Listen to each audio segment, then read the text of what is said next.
బ్రహ్మర్షి పితామహ భత్రిజీ గారికి ఆత్మప్రణామం సమర్పించుకుందాం. తర్వాత నన్ను పరిచయం చేసినటువంటి విజయసారథి గారికి కృతజ్ఞతలు. అదేవిధంగా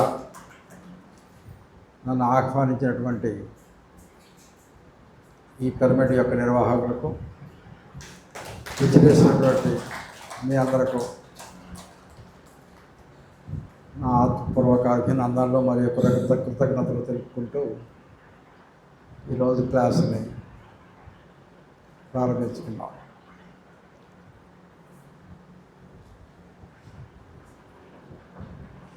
ఇందాక విజయసారథి గారు అడిగారు, ధ్యానం వల్ల మీకేం లాభాలు వచ్చినాయి అని.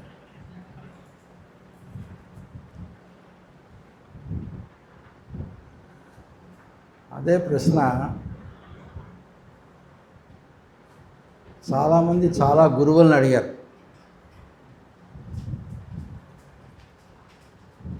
ధ్యానం వల్ల మీకు ఏమొచ్చింది అని.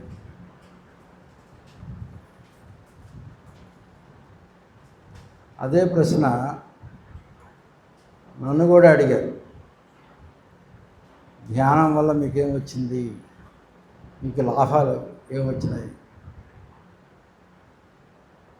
ధ్యానం వల్ల మాకు లాభాలు వచ్చినాయి అనుకునేటువంటి వాళ్ళు ఎంతమంది చేతులు ఎత్తండి, చెప్పాల్సిన అవసరం లేదు. ఓకే, ఇప్పుడు ధ్యానం వల్ల మాకు నష్టాలు వచ్చినాయి అనుకునేటువంటి వాళ్ళు ఎవరి చేతులు ఎత్తండి.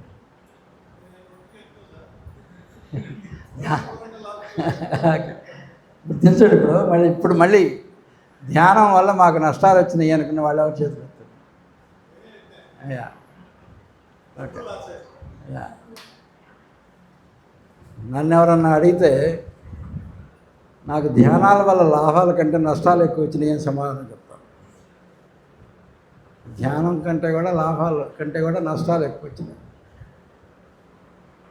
ఏంటి ధ్యానం వల్ల నేను నష్టపోయింది, నా దగ్గర నుంచి నేను పోగొట్టుకుంది ఏంటి అని చెప్పి, నష్టం అంటే ఏంటి, నా దగ్గర నుంచి ఏదైతే పోతే దాని నష్టం, నా దగ్గర నుంచి లేనిది కనుక ఏది వస్తే అది లాభం, ఉన్నది ఏది కనుక పోతే అది నష్టం.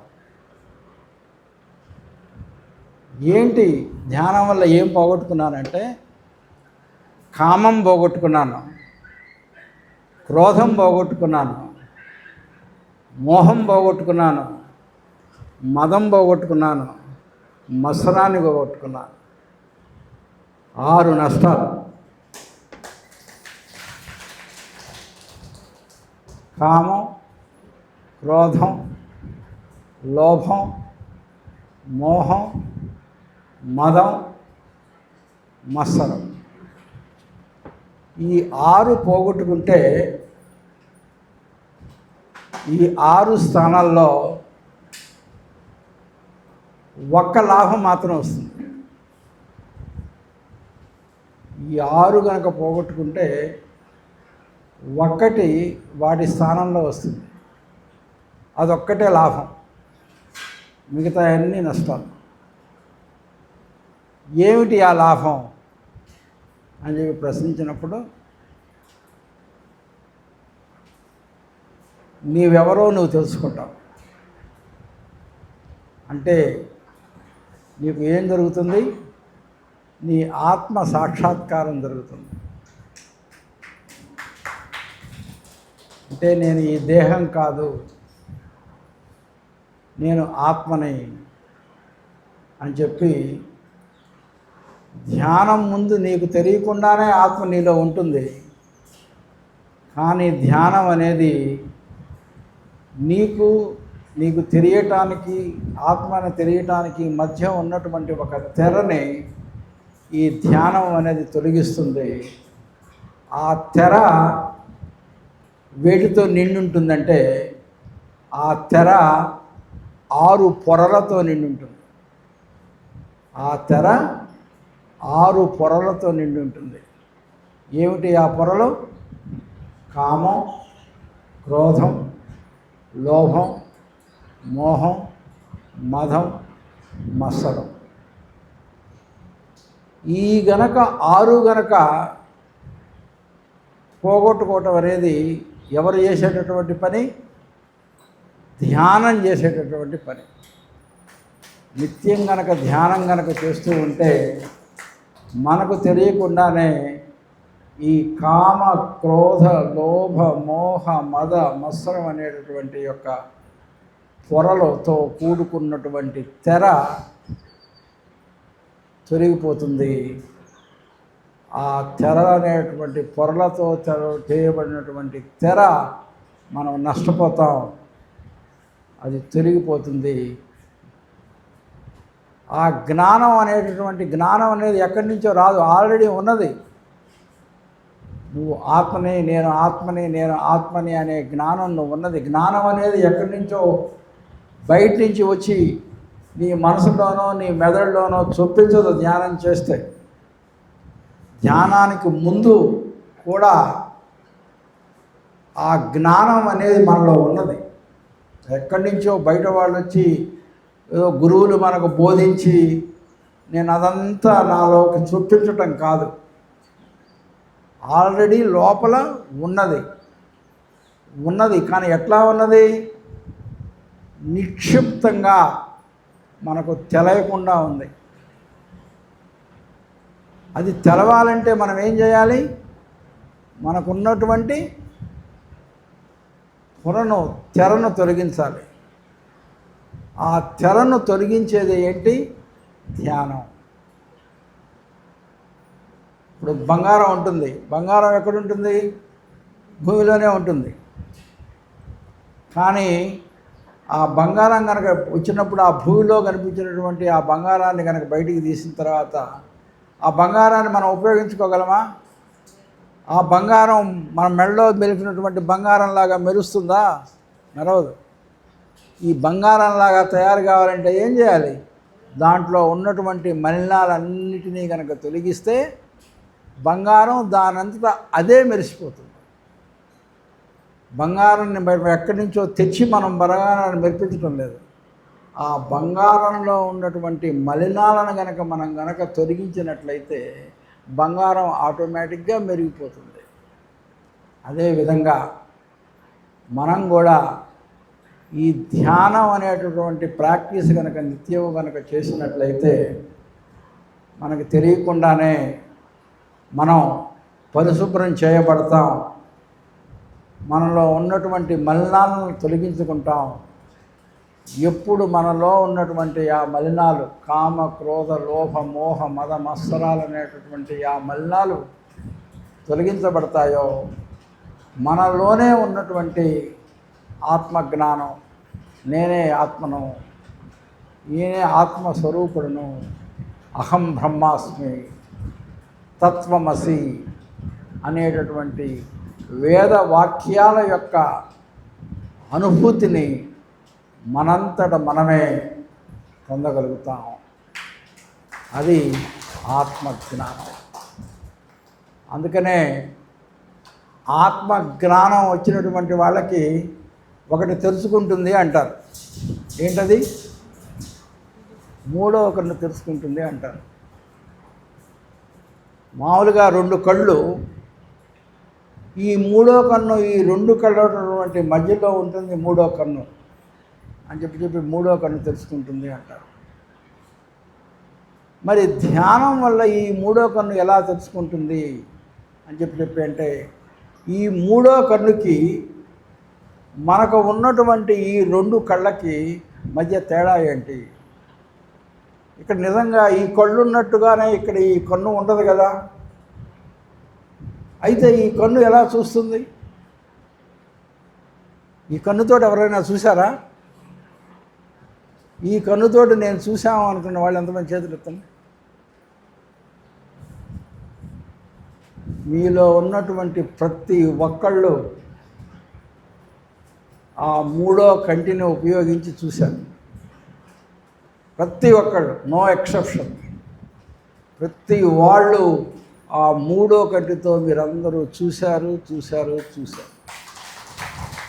అదేదో సినిమాలో హీరోయిన్ అంటది, చూసావు. ఏ సినిమా అది? పవన్ కళ్యాణ్ సినిమా. పేరు గుర్తులేదు. క్యాషం ఆపారు. అట్లానే మీరందరూ మూడో కట్టుతో చూశారు చూశారు చూశారు. ఎప్పుడు చూశారు?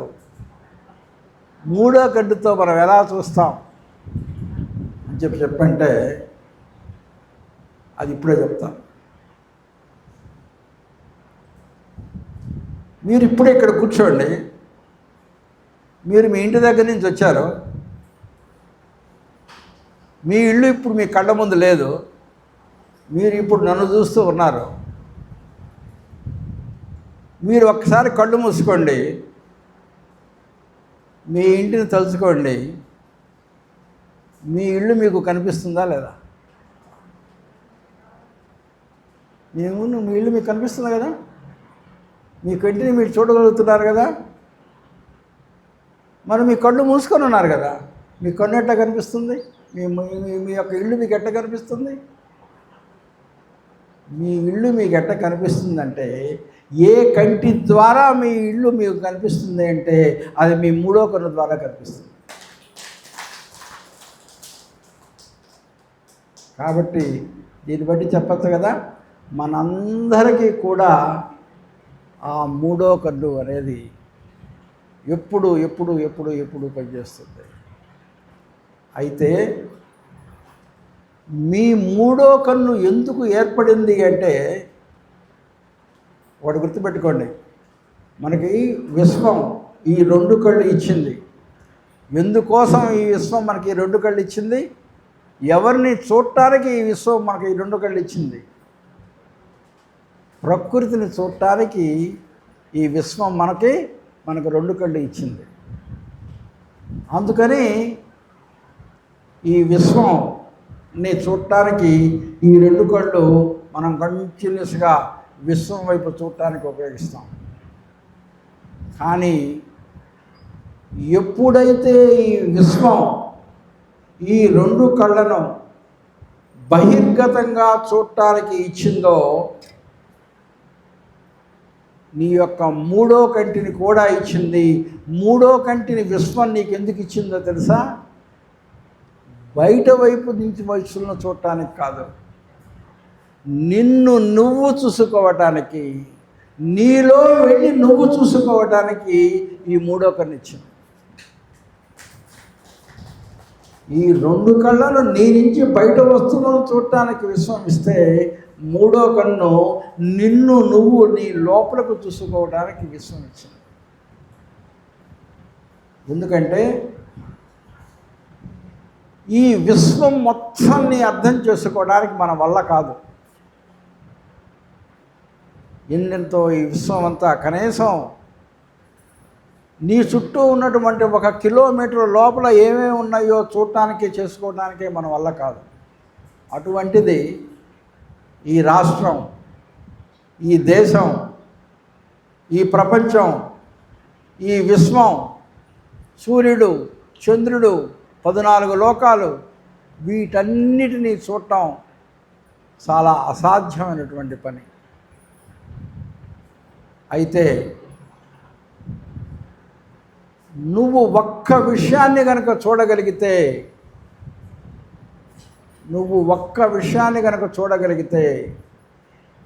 ఈ విశ్వం యొక్క మొత్తాన్ని చూడగలిగినటువంటి శక్తి నీకు వస్తుంది.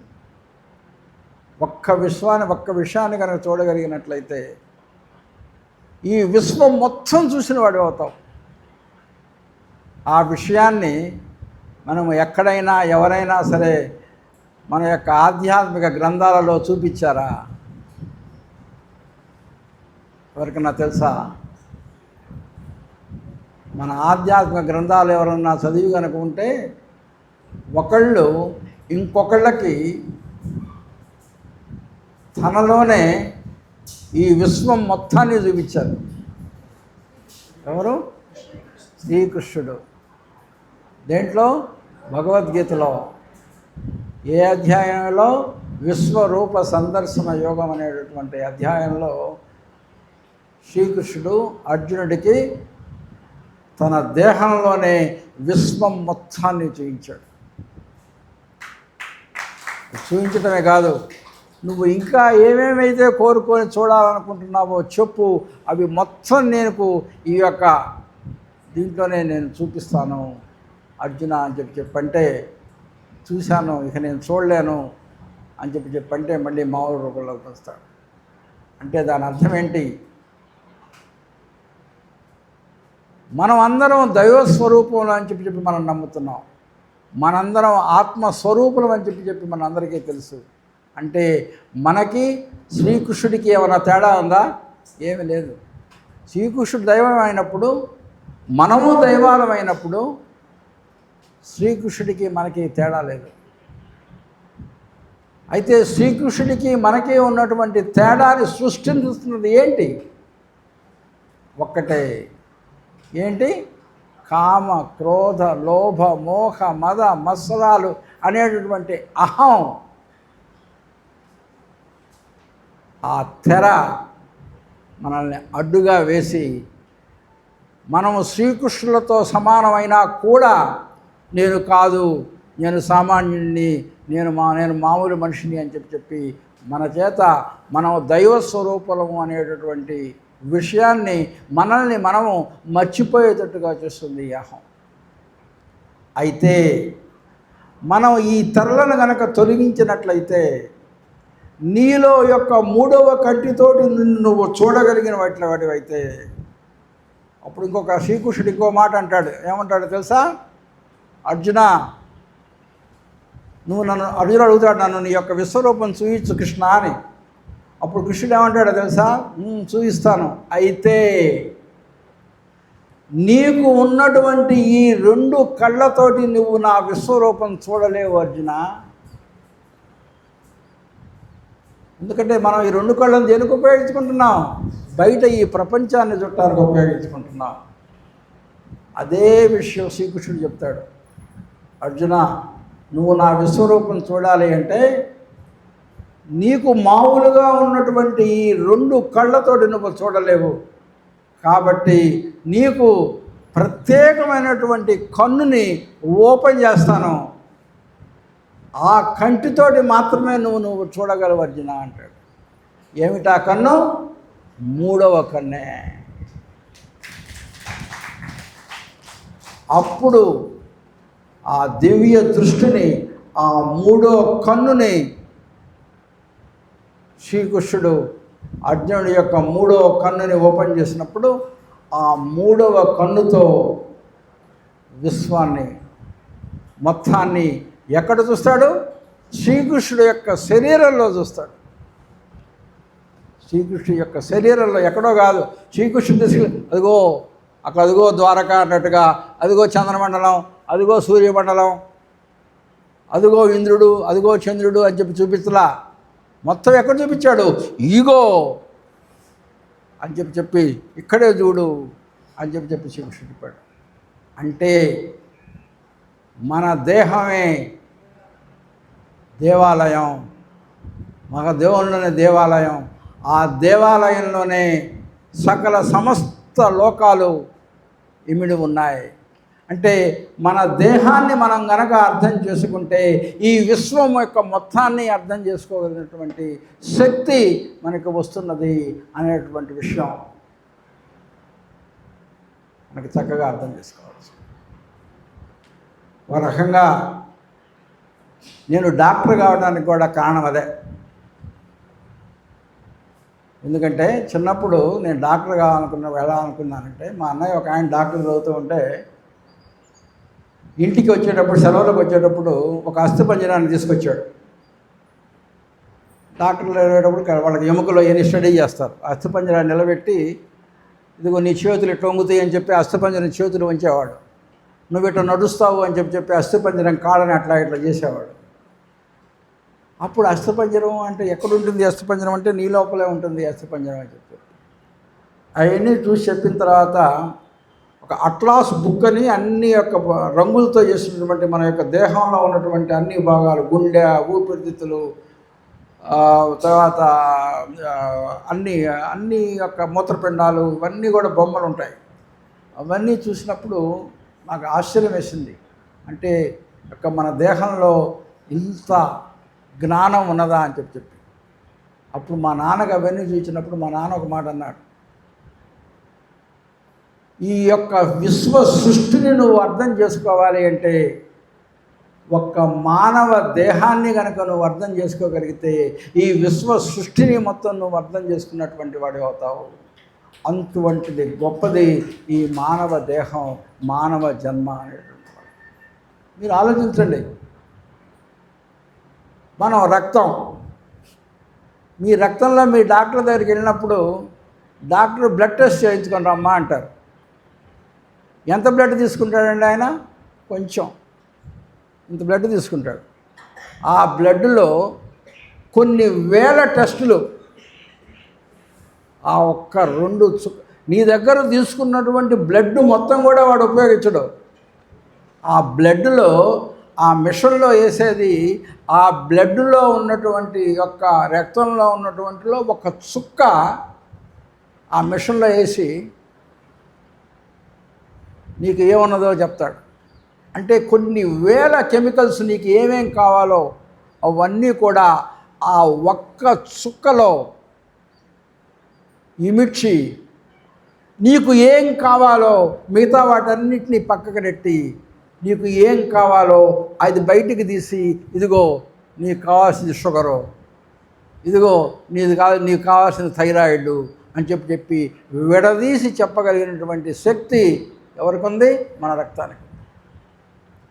అటువంటి గొప్ప మహా శక్తులు, ఎన్నో విశేషాలు మన యొక్క దేహంలో ఇమిడి ఉన్నాయి. ఇంకోటి గుర్తుపెట్టుకోండి, మీరు ఎప్పుడో ఎక్కడో చిన్నప్పుడు ఒక విషయాన్ని గుర్తుపెట్టుకుంటారు, కానీ రెగ్యులర్గా మీ అందరూ గుర్తు రాదు.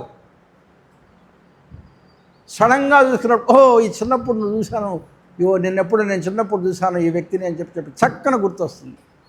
ఎట్లా గుర్తొస్తుంది అంటే, చిన్నప్పుడు ఎప్పుడో ఒక వ్యక్తిని నువ్వు చూస్తే ఆ వ్యక్తి యొక్క ఫోటో వెళ్ళి నీ యొక్క మెదడులో ఎక్కడో పడిపోయి ఒక చోట అట్లా నిలవబెట్టబడి ఉంటుంది.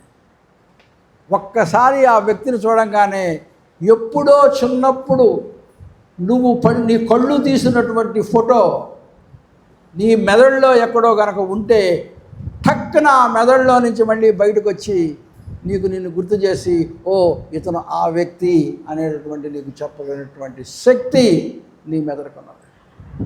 ఇలా చెప్పుకోగనుకుంటుకపోతే ఈ మన యొక్క మానవ దేహం యొక్క గొప్పతనం చెప్పడానికి కొన్ని రోజులు, వందల సంవత్సరాలు పట్టడానికి కూడా అవకాశం. అటువంటి గొప్పది ఈ మానవ దేహం. ఈ మానవ దేహంలో ఉన్నటువంటి ఈ 3వ కన్ను మన దేహం అన్నిటికంటే కూడా ఇంకా గొప్పది.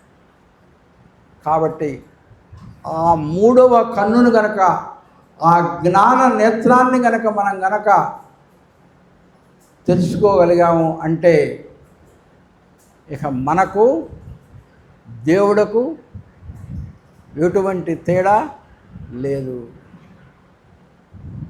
అప్పుడే అంటాం అహం బ్రహ్మాస్మి అంటే ఏంటి? నేనే బ్రహ్మాన్ని, తత్వమసి, తనే నీవు అని చెప్పి మనం చెప్పడం కాదు, మన వేదాలు ఘోషిస్తున్నాయి.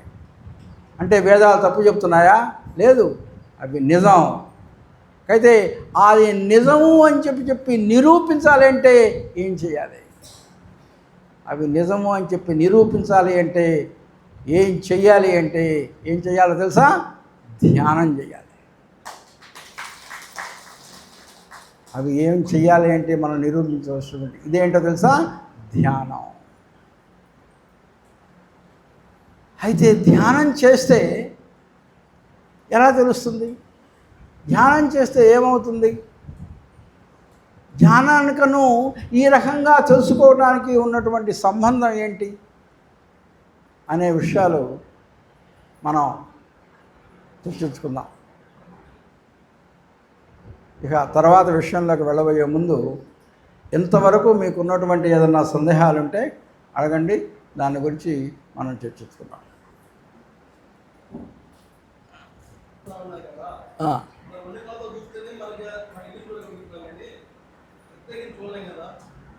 ఏంటి బాబు, మళ్ళీ కొంచెం దగ్గర అయ్యా. కళ్ళు మూసుకుంటే మళ్ళీ కనపడదు. ఆ, అది మనం రెండు కళ్ళు చూసాం కాబట్టి మన ఇంటి ఆకారం మనం చూసుకోగలుగుతాం. యా మనం చూడకుండా ఎలా? వెరీ గుడ్, మంచి ప్రశ్న. గుడ్. వారు అనేటువంటి ఏంటంటే మంచి ప్రశ్న. అలా మీరు ప్రశ్న అడుగుతుంటే మనకు ఉత్సాహం వస్తుంది, ఎక్కువ చెప్తారు. వారు ఏమన్నారంటే, నువ్వు ఆల్రెడీ చూశారు కాబట్టి, ఆల్రెడీ ముద్ర ఏర్పడింది కాబట్టి మన మెదడులో, నువ్వు కళ్ళు మూసుకున్నా అవి చూస్తున్నావు అని చెప్పారు సార్. అయితే అలా గనక నేను చూడనటువంటి, ఇదివరకు చూడనటువంటి వస్తువులను కూడా చూసేటటువంటి శక్తి ఈ మూడవ కన్నుకి ఉన్నదా అని చెప్పి మీ ప్రశ్న. కరెక్ట్ సార్, అంతేనా? అదే కదా మీ ప్రశ్న. ఉన్నది, నిర్ద్వందంగా ఉన్నది, నిర్ద్వందంగా ఉన్నది, అనుమానమే లేదు. దాన్ని నిరూపించాలి అంటే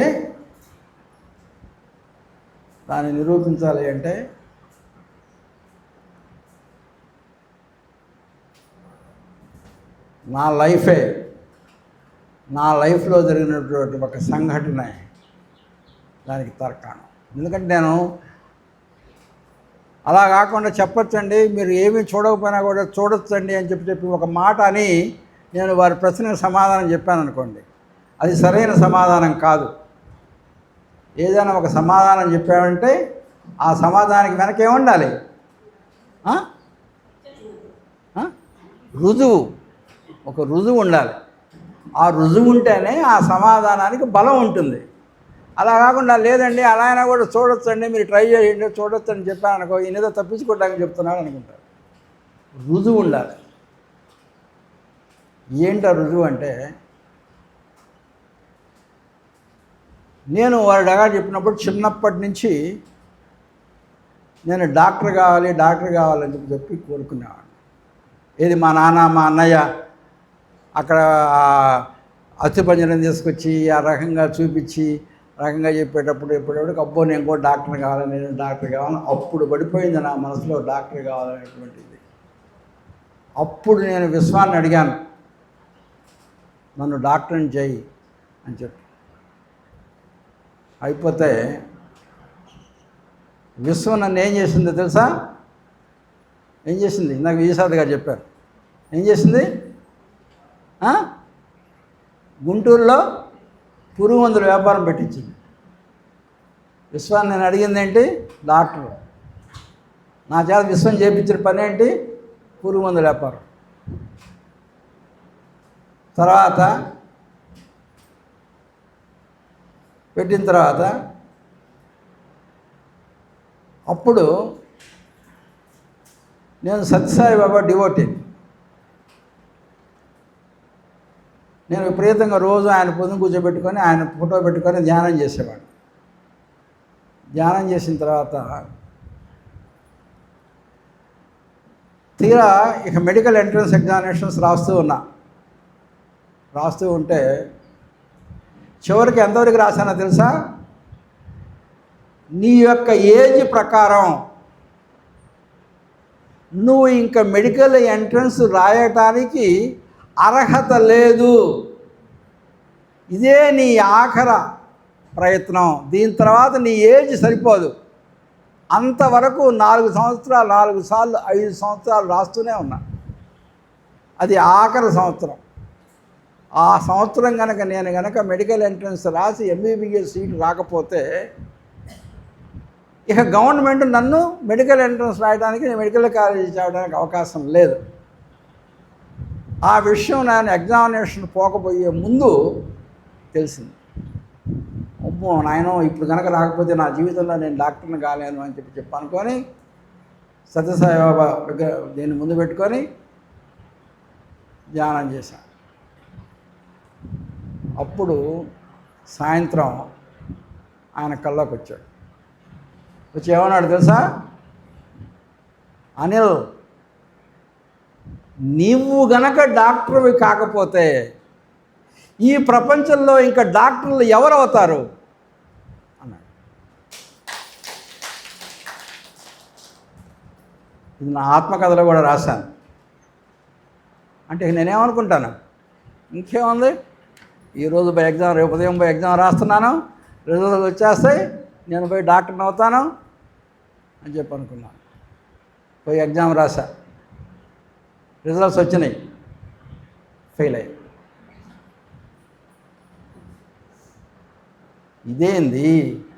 ఏంది సాయిబాబా, ఈయనెవడు, ఎందుకు నేను రాత్రి మగళ్ళు ఈయన కోసం ఇంత శ్రమపడి ఇంత భక్తితో పూజించాను.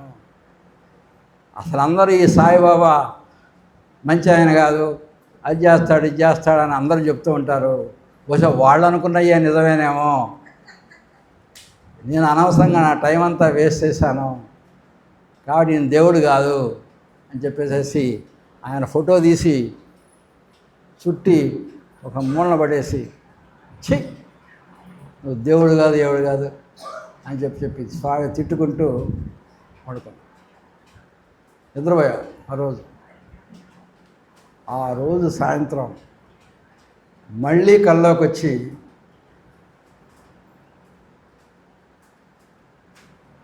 అప్పుడు నా ఈ 3వ నేత్రంలో నుంచి ఒక సినిమా చూపించాడు. అప్పుడు దాకా నేను చూడలే ఆ సినిమాని. అనిల్, నీకు ఇప్పుడు ఒక సినిమా ఒక కథ చూపిస్తున్నాను చూడు అని చెప్పి చూపించాడు. చూస్తూ ఉంటే ఇదంతా ఏంటి తెలుసా, ధ్యానం. ఆయన ముందు కూర్చొని చేస్తున్న ధ్యానం. ఆ సినిమా ఏంటో తెలుసా, నేను ఒక చెట్టు ఎక్కాలి అని చెప్పి ఒక దారి వెంట నడుస్తూ ఉన్నా. అక్కడ దూరంలో ఒక తాటి చెట్టు ఉంది, అక్కడ తాటి చెట్టు ఉన్నట్టుగా ఒక తాటి చెట్టు ఉంది. ఆ తాటి చెట్టు ఎక్కడానికి నేను అడుగులు వేస్తూ నడుస్తూ ఉన్నా. కొంచెం దూరం వెళ్ళేటప్పటికి నా వెనక ఒక పాము వెంబడిస్తుంది. వెనక తిరిగి చూసేటప్పటికి పాము ఉంది. ఆ పాము నేను ముందుకెళ్తున్నాను, ఆ పాము నన్ను వెంబడిస్తూ ఉంది. అమ్మో, పాము వచ్చి కరుస్తుందేమో అని చెప్పి నేనేం చేస్తున్నాను, పరిగెత్తుతూ ఉన్నాను. పాము ఇంకా నేను పరిగెత్తే కొంది ఇంకా నా మీద ఇంకా పరిగెత్తుంది. ఈ పరిగెత్తు ఉంటే నేను ఎక్కాల్సినటువంటి ఆ తాడి చెట్టు వచ్చింది. నేనేం చేశాను, నేను గనక తాడు చెట్టు ఎక్కడానికి గనక ఆగితే పాము వచ్చి నన్ను ఎక్కడ పట్టుకుంటుందో అని చెప్పి ఆ ఎక్కాల్సినటువంటి చెట్టుని ఎక్కకుండా పరిగెత్తూనే ఉన్నా. అయినా పాము పరిగెత్తూనే ఉంది. నేను పరిగెత్తూనే ఉన్నాను. పాము వెంబడిస్తుంది. ఎప్పుడు దాకా పరిగెత్తున్నాను తెలుసా, ఇక నా వల్ల కాదు, నేను పరిగెత్తలేను అని చెప్పి అనేదాకా పరిగెత్తించే నా వల్ల కాదు అని చెప్పి వేరే చెట్టు ఎక్కా. తర్వాత పోయింది వేరే చెట్టు ఎక్కా. ఆ చెట్టు ఎక్కిన తర్వాత పైన కూర్చొని కిందకు చూస్తే ఆ పాము ఇట్లా అంటా ఉంది. అప్పుడు ఆ పాముని తిట్టుకుంటా ఉన్నా, హే నీ వల్ల కదా నేను చెట్టు ఎక్కకుండా చేసింది, నన్ను ఈ చెట్టు ఎక్కించావు అని చెప్పి. అప్పుడు పాము, నిన్ను ఆ మొదటి చెట్టు ఎక్కించకపోవటానికి కారణం ఏంటి అంటే, అంతకంటే పెద్ద చెట్టుని నువ్వు ఎక్కాల్సినటువంటి టైంలో, సరైనటువంటి టైంలో సరైనటువంటి చెట్టుని నిన్ను ఎక్కించడానికి ఆ పాము నిన్ను వెంబడించింది. కానీ నువ్వు ఆ పాముని అనవసరంగా తిట్టుకుంటున్నావు. ఆ పాముని నీకు మంచి చేయడం కోసం ఆ పని చేసింది, ఆ పాముని తిట్టుకోవద్దు అని చెప్పి నాకు సినిమా చూపించడం జరిగింది. అదేంటో నాకు తెలియదు, ఏం జరుగుతుందో నాకు తెలియదు. ఏంటిది నేను ఎప్పుడు వినలా. ఆ కళ అయిపోయింది. నా ఎంఈ మెడిసిన్ దగ్గర డాక్టర్ విషయం అంతా మర్చిపోయాను. తర్వాత చిన్నప్పుడు నేను 3 కావాలనుకునేవాడిని. 1 టీచరు, 2 డాక్టరు, 3 ఇప్పుడు నేను చేసే పని, ఒక ఆధ్యాత్మికమైనటువంటి టీచర్. 3 కావాలని కోరుకున్నా. అది చిన్నప్పుడే పుట్టపర్తి వెళ్ళి ఒక కాగితం మీద రాసి, ఆయన ఏం చేస్తాడంటే వచ్చినప్పుడు స్లిప్పులు తీసుకుంటాడు. ఆ 3 మీద రాసి నేను ఆయనకి ఇచ్చా. ఇస్తే ఆయన స్లిప్ తీసుకొని వెళ్ళిపోయాడు. తర్వాత ఇది జరిగింది. నేనేం కోరాలనుకున్నాను, టీచరు, డాక్టరు, ఈ ఆధ్యాత్మిక బలం. ఎవరైనా ఒకటి కోరుకుంటారు, 3 కోరుకుంటారు జీవితంలో. అందుకని చెప్పి ఏం చేయాలి, ఓకే 3 అవ్వాలిగా, 3 చెయ్యాలి. నేను డాక్టర్ని అయ్యాననుకో టీచర్ని కాగలనా? కాగలదు కదా. మరి నేను 3 అడిగాడు కదా వీడు ఎత్తుకోవడం డాక్టర్ అయితే ఇక మిగతా సంగతులు ఎట్లా అని చెప్పి ఏం చేశాడు, డాక్టర్ని అక్కడికక్కడికి తెగ్గొట్టి పారేశాడు. తెగ్గొట్టి నా చేత వ్యాపారం పెట్టించి, వ్యాపారంలో ఐపీ పెట్టించి, వ్యాపారాన్ని దివాలెత్తించి, జేబులో పైసా లేని పరిస్థితులు సృష్టించి నన్ను ఒంగోలు తీసుకెళ్ళి ఏం పెట్టించాడు, స్కూల్ పెట్టించాడు.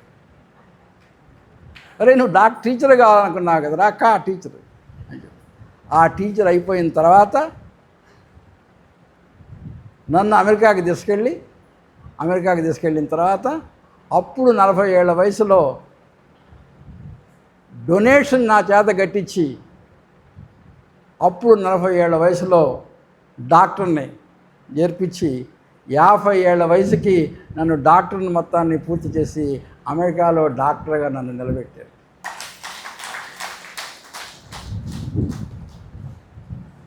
అది నిలబెట్టిన తర్వాత 50 ఏళ్ళు 60 ఏళ్ల వయసు అయిపోయేటికి కరెక్ట్గా ఆ టైంలో సత్యసాయి బాబా బాడీ వచ్చేసాడు. ఈ లెఫ్ట్ ద బాడీ. ఎప్పుడైతే ఆయన కనుక బాడీ వదిలేశాడో నాకు ఒక రకమైనటువంటి సత్యసాయి బాబా లాంటి గురువు ఎవరైనా సరే నేను దగ్గరగా ఉండి సేవ చేసుకునేటటువంటి గురువు కావాలని నేను ఎదుగుతున్నప్పుడు ఇందాక వారు చెప్పినట్టుగా నా గురువు గారైనటువంటి స్వామి బోధానంద సరస్వతి అనేటటువంటి ఆయన నాకు పరిచయం అయ్యారు. 5 ఏళ్ళు నా చేత ఈ భగవద్గీత ఇవన్నీ కూడా నా చేత చెప్పించి ఆయన నాకు చెప్పి నా చేత భగవద్గీత మీద ఒక పుస్తకం రాయించి ఎంతోమందితోటి నా చేత ఉపన్యాసాలు, డిస్కోర్సులు, ప్రవచనాలు ఇప్పించి నన్ను ఒక ఆధ్యాత్మిక బోధకునిగా తయారు చేసి ఇప్పుడు నువ్వు ఇండియాకి వెళ్ళి నువ్వు ఆధ్యాత్మిక ప్రచారం చెయ్యి అని చెప్తూ ఉంటే ఆ వచ్చేటటువంటి ప్రయత్నంలో కూడా నేను డైరెక్ట్గా ఇండియా రాకుండా డాలస్ అనేటటువంటి ఒక ఊరు వెళ్ళి అక్కడ ఏం జరిగిందో తెలుసా, ఈ ఆనాపానాసతి ధ్యానం అనేది 3 సంవత్సరాల క్రితం నా దగ్గర పరిచయం చేయబడింది. అప్పటిదాకా నాకు ఈ ఆనాపానాసతి ధ్యానం అంటే తెలియదు. అంటే చూడండి, మొట్టమొదటి నేనేం చేశాను, భక్తి యోగం. రోజు ఆయన భజన చేయటం, సాయిబాబు భజన చేయటం, అదే కదా సాయిబాబు సేవ చేసేది, భక్తి యోగం. తర్వాత ఏం చేశాను, స్కూల్ పెట్టాను డాక్టర్గా. ఏ యోగం అది, కర్మయోగం. కర్మయోగం అయిపోయిన తర్వాత నా గురువుగారి దగ్గర ఏం నేర్చుకున్నాను, భగవద్గీత, ఉపనిషత్తులు, బ్రహ్మసూత్రాలు. ఏ యోగం, జ్ఞానయోగం. ఎన్ని యోగాలు ఉన్నాయి మనకి, 4 యోగాలు ఉన్నాయి. ఏవేంటి, మొట్టమొదటి యోగం భక్తి యోగం. ఏంటి రెండో యోగం, కర్మయోగం. 3వ యోగం ఏంటి, జ్ఞానయోగం. 4వ యోగం ఏంటి, రాజయోగం. ఈ రాజయోగం జ్ఞానాన్ని తీసుకెళ్ళి ఏ యోగంలో పెట్టారు, రాజయోగంలో పెట్టారు.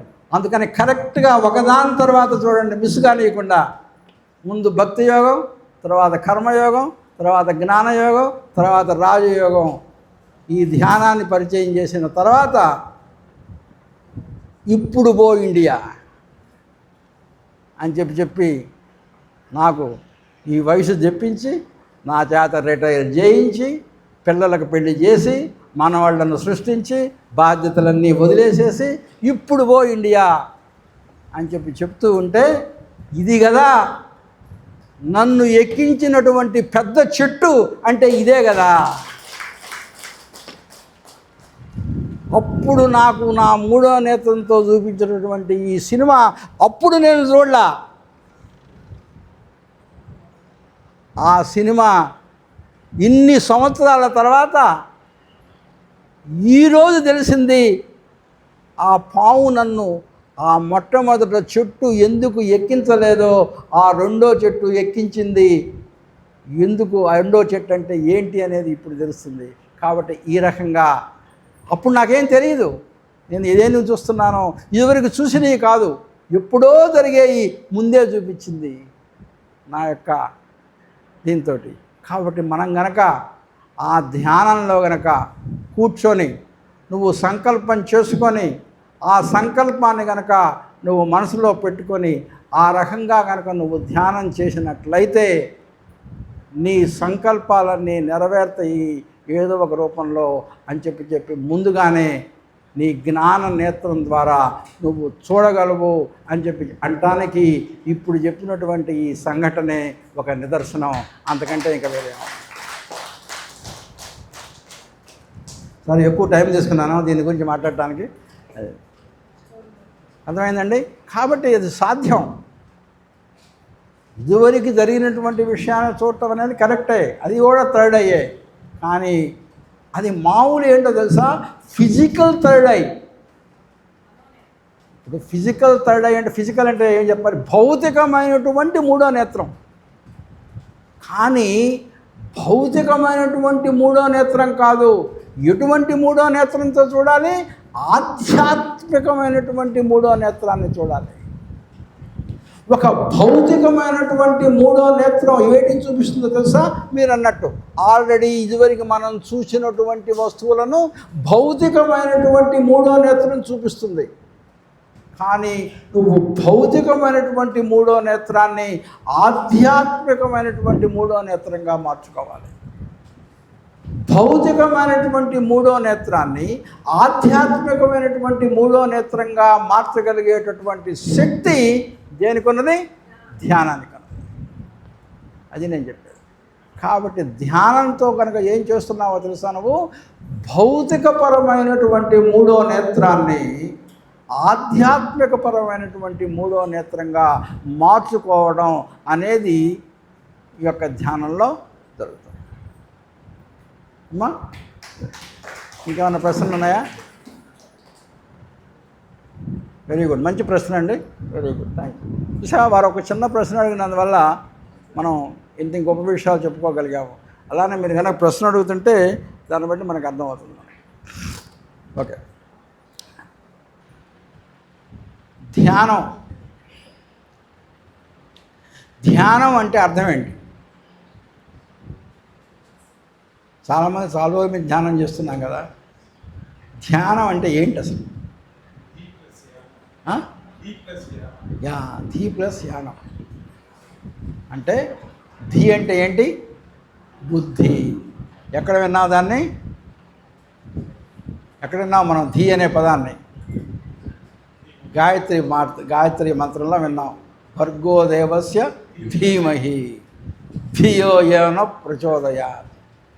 ఈ ధీ అనేది ఎక్కడ ఉంటుందంటే బుద్ధి అనేది. కాబట్టి ధ్యానం అంటే, యానం అంటే ఏమన్నాం? సముద్రయానం, నౌకాయానం, విమానయానం అని చెప్పి అంటాం కదా. అంటే యానం అంటే ప్రయాణం, ధీ అంటే బుద్ధి. ధీ ప్లస్ యానం ధ్యానం. అంటే బుద్ధి మీద మనం చేసేటటువంటి ప్రయాణాన్ని ధ్యానం అని చెప్తున్నాడు. అయితే ఈ ధ్యానం వల్ల ఏం జరుగుతుంది అంటే, బుద్ధి మీద బుద్ధి మీద మన యొక్క శక్తి, బుద్ధి మీద కూర్చొని బుద్ధి మీద ఆ శక్తి యొక్క ప్రయాణం జరుగుతుంది. ఆ బుద్ధి మీద ఆ శక్తి యొక్క ప్రయాణం జరుగుతుంది. అయితే ధ్యానంలో ఈ శక్తి ప్రయాణం జరుగుతుంది, అంతే కదా. ధ్యానం అంటే, ధీ అంటే బుద్ధి, బుద్ధి మీద విమానయానం అంటే ఏంటి? విమానంలో ఎక్కి ప్రయాణం చేయటాన్ని విమానయానము అంటాం. నౌకాయానం అంటే ఏంటి? నౌకలో కూర్చొని ప్రయాణం చేయటాన్ని నౌకాయానం అంటాం, అంతే కదా. కాబట్టి మనం కూడా బుద్ధి మీద కూర్చుంటాం. ఏంటి ఆ బుద్ధి మీద కూర్చునేది? బుద్ధి మీద కూర్చుని చేసే ప్రయాణాన్ని ధ్యానం అన్నాం. ఏంటి ఆ బుద్ధి మీద కూర్చునేది? ఏంటో తెలుసా? బుద్ధి మీద కూర్చున్నది శక్తి. నీలో ఉన్నటువంటి శక్తి ఆ బుద్ధి మీద కూర్చొని ప్రయాణం చేస్తుంది. ఎప్పుడైనా ప్రయాణం చేయాలి అంటే ఏం కావాలి? ఎక్కడికైనా సరే ప్రయాణం చేయాలంటే 3 కావాలి. ఏంటి కావాలి చెప్పండి? ఆ 3 ఏంటి? వాహనం, వెరీ గుడ్. ప్రయాణం,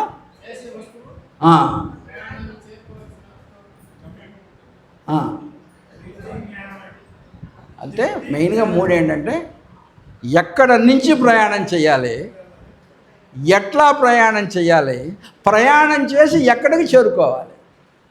3 కావాలి, అంతే కదా? ప్రారంభ ప్రదేశం, వాహనం, గమ్యం. ఈ 3 ధ్యానంలో కూడా ఈ 3. మరి ధ్యాన గమ్యం ఏంటి? ఈ ధ్యానం ద్వారా మనం ఎక్కడికి చేరుకోవాలి? అందరం ధ్యానం చేస్తున్నాం కదా, ఈ ధ్యానం ద్వారా మనం ఎక్కడికి చేరుకోవాలి? ఆత్మస్థితికి చేరుకోవాలి. Very good. ఆత్మస్థితికి చేరుకోవాలి అంటే మన శరీరంలోనే ఉన్నదా ఆత్మస్థితి? ఇంకెక్కడో ఉందా? మన శరీరంలోనే ఉన్నది. మన శరీరంలోనే ఆత్మస్థితి ఉండేటటువంటి ప్రదేశం ఒకటి ఉన్నది. ఏంటది? ఆత్మస్థితికి చేరుకునేటువంటి ప్రదేశం ఒకటి ఉన్నది. ఏంటది?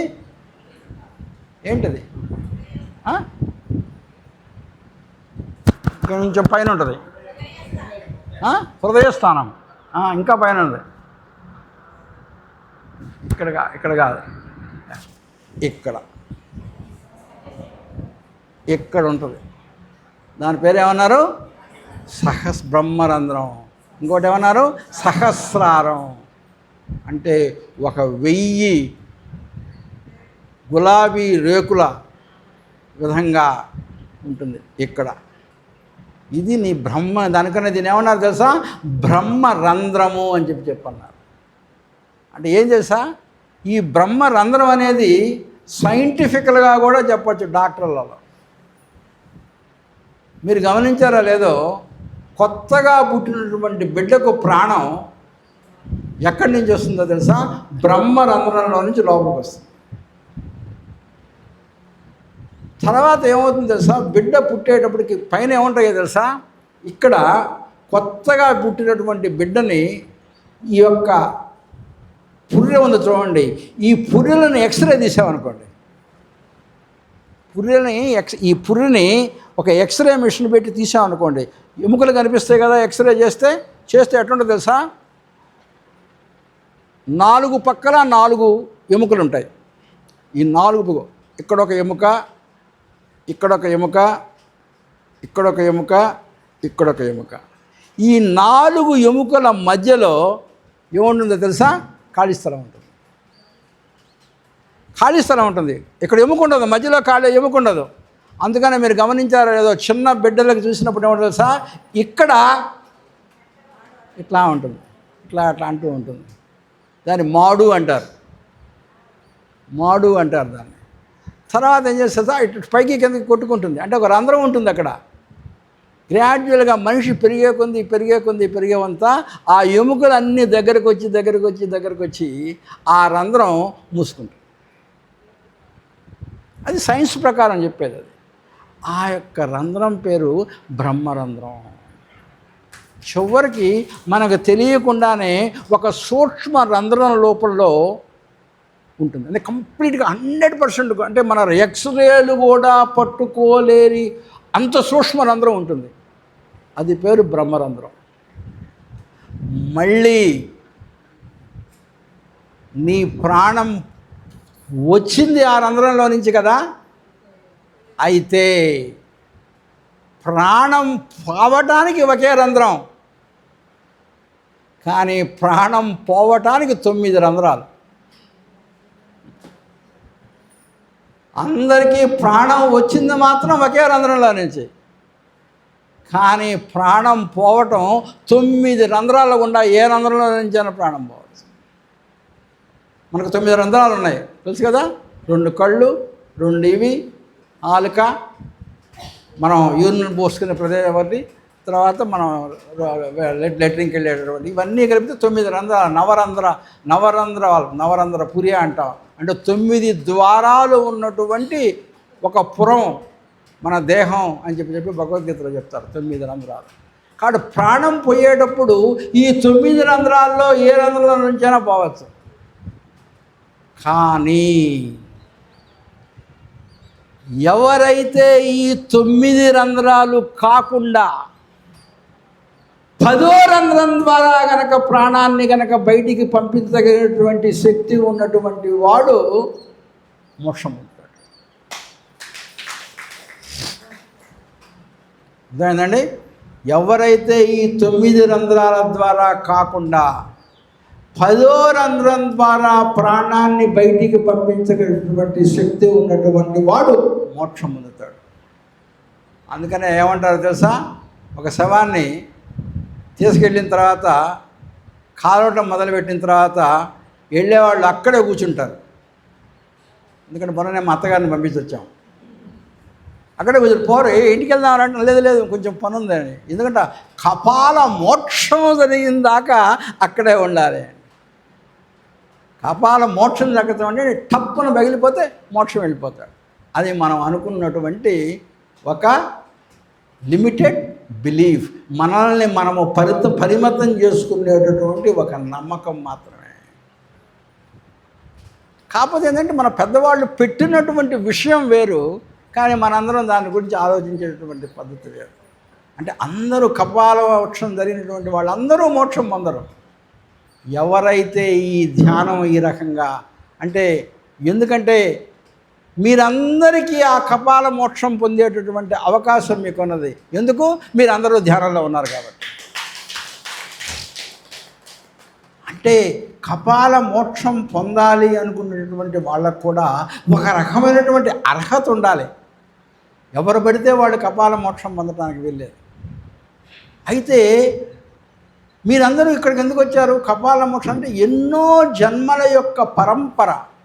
ఒక్కొక్క రోజులో ఒక్కొక్క జన్మలో కొన్ని పుణ్యాలు చేసుకుంటూ మీ ఆధ్యాత్మిక ప్రయాణంలో కొంచెం ముందుకెళ్తూ మళ్ళీ జన్మలు తీసుకుంటూ ఈ రకంగా ముందుకు వస్తున్నారు. అంటే మీరు ఆ కపాల మోక్షం అనేటటువంటి ఆ గమ్యానికి దగ్గర పడుతున్నారు మీ జన్మల ద్వారా అని చెప్పి. మరి ఈ చుట్టుపక్కల ఇన్ని వేల మంది కనుకుంటే కేవలం మీ అంతలో కొద్దిమంది మాత్రమే ఇక్కడ ఎందుకు వచ్చి కూర్చున్నారు? ఈ చక్కని సమయాన్ని దీని గురించి తెలుసుకోవడానికి ఎందుకు ఉపయోగిస్తున్నారు అంటే, మిగతా వాళ్ళందరికంటే ఆధ్యాత్మిక ప్రయాణంలో మీరు వాళ్ళకంటే చాలా ముందున్నారు. కాబట్టి మిమ్మల్ని విశ్వం ఇక్కడికి తీసుకొచ్చింది, ఈ మాటలు వినిపిస్తుంది. అంటే మిగతా వాళ్ళందరికంటే కూడా మీరు ఇంకా ముందున్నారు అనేటువంటి విషయంలో ఎటువంటి సందేహము లేదు. కాబట్టి ఇప్పుడు మన యొక్క ప్రాణం ఎట్లా పంపించాలి బయటికి? ఎప్పుడైనా సరే బ్రహ్మరంధ్రం ద్వారా బయటికి పంపించాలి. బ్రహ్మరంధ్రం ద్వారా బయటికి పంపించడం అంటే అంత ఈజీగా ప్రాణం ఆ బ్రహ్మరంధ్రం నుంచి బయటికి వెళ్ళు అంటే వెళ్తుందా? వెళ్ళదు. దానికి ఏం చేయాలి? సాధన చేయాలి. ఏం చేయాలి? సాధన చేయాలి. ఆ సాధన ఏంటి? శక్తిని, మనలో ఇమిడి ఉన్నటువంటి ఆ శక్తిని, ఏ శక్తిని? ఆధ్యాత్మిక శక్తిని, ఆ యొక్క జీవాత్మ అనేటటువంటి ఆ శక్తిని దేని మీద ఎక్కించాలి? బుద్ధి మీద ఎక్కించి, ఆ బుద్ధి మీద ఎక్కించినటువంటి ఆ ఆధ్యాత్మిక శక్తిని గ్రాడ్యువల్గా తీసుకొచ్చి బ్రహ్మరంధ్రం ద్వారా బయటికి పంపించాలి. ఇక మళ్ళీ రాదు, మళ్ళీ పుట్టదు. నువ్వు ఈ 9 రంధ్రాల ద్వారా గనక ఆ శక్తిని గనక బయటికి పంపించావా, మళ్ళీ బ్రహ్మరంధ్రం ద్వారా లోపలికి వస్తుంది. ఈ యొక్క 9 రంధ్రాల ద్వారా బయటికి వెళ్ళావా, మళ్ళీ బ్రహ్మరంధ్రం ద్వారా లోపలికి వస్తుంది. వెళ్ళిందా మళ్ళీ వస్తుంది. కానీ ఇట్లా కనుక బయటికి వెళ్తే మాత్రం వెళ్ళిన దారిలో మాత్రం మళ్ళీ తిరిగి రాదు. కాబట్టి అది తిరిగి రాకూడదు అంటే నువ్వు ఆ ద్వారంలో కనుక బయటికి కనుక పంపించావంటే నీకు తిరుగు ప్రయాణం లేదు. చెయ్యాలి అంటే బ్రహ్మరంధ్రం ద్వారానే మనము పంపించాలి. బ్రహ్మరంధ్రం ద్వారా పంపించాలి అంటే మనం ఏం చేయాలి? ఈ యొక్క శక్తిని బుద్ధి మీద ఎక్కించి ఆ బుద్ధి మీద నుంచి ప్రయాణం చేసి బ్రహ్మరంధ్రం దగ్గరకు తీసుకువచ్చి మనం ఎప్పుడైతే మన ప్రాణాన్ని బయటికి పంపించాలో బ్రహ్మరంధ్రం ద్వారా ఆ ప్రాణాన్ని బయటికి. ఇప్పుడు మనం ఒక ఎన్ని నిమిషాలు చెప్పిందాం ధ్యానం? 5 minutes 10 minutes? 10 నిమిషాలు. ఓకే, 10 నిమిషాలు ధ్యానం చేసిన తర్వాత ఆ శక్తిని బుద్ధి మీద ఎక్కించి పైకి పంపించి బ్రహ్మానందం ద్వారా ఎలా బయటికి పంపించగలమో ధ్యానం ద్వారా మనం ఈ 10 నిమిషాల తర్వాత నేర్చుకుందాం. ఈ లోపల ఇంతవరకు చెప్పినటువంటి విషయాన్ని మననం చేసుకుంటూ ఒక 10 నిమిషాల సేపు ధ్యానం చేద్దాం. కాబట్టి మీరు అందరూ కూడా కళ్ళు మూసుకోండి, కాళ్ళు 2 క్రాస్ చేసుకోండి, చేతి వేళ్ళు ఒక దాంట్లో పెట్టుకోండి, కళ్ళు మూసుకోండి, నిటారుగా నుంచోండి, కూర్చోండి, మెడను స్ట్రైట్గా పెట్టుకోండి. శ్వాసను మాత్రమే గమనిస్తూ వచ్చే ఆలోచనలు పట్టించుకోకుండా శ్వాస మీద ధ్యాస పెడుతూ ఒక 10 నిమిషాల సేపు ధ్యానం చేద్దాం.